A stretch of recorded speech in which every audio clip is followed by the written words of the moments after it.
গঙ্গার জলস্তর বাড়তেই ফের ভাঙনের আতঙ্ক মালদার মানিকচকের ভূতনি এলাকায়। বৃহস্পতিবার সকালে কেশরপুর এলাকায় শুরু হয় ব্যাপক নদীর ভাঙন।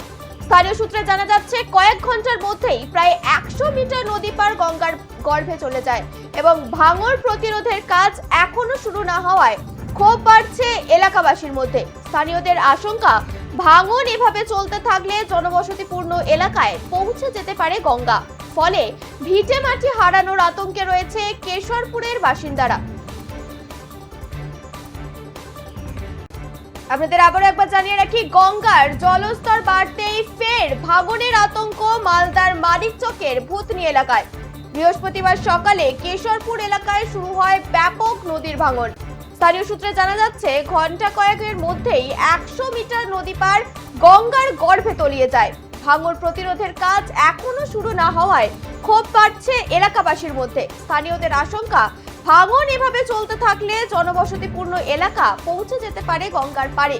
ফলে ভিটে মাটি হারানোর আতঙ্কে রয়েছে কেশরপুরের বাসিন্দারা।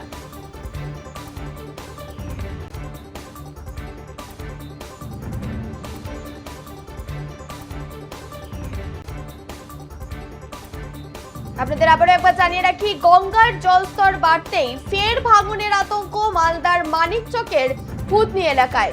বৃহস্পতিবার সকালে কেশরপুর এলাকায় শুরু হয় ব্যাপক নদী ভাঙন। স্থানীয় সূত্রে জানা যাচ্ছে কয়েক ঘন্টার মধ্যেই প্রায় 100 মিটার নদী পার গঙ্গার গর্ভে তলিয়ে যায়।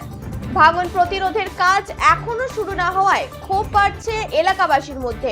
স্থানীয়দের আশঙ্কা, ভাঙন এভাবে চলতে থাকলে জনবসতিপূর্ণ এলাকা পৌঁছে যেতে পারে গঙ্গার পাড়ে।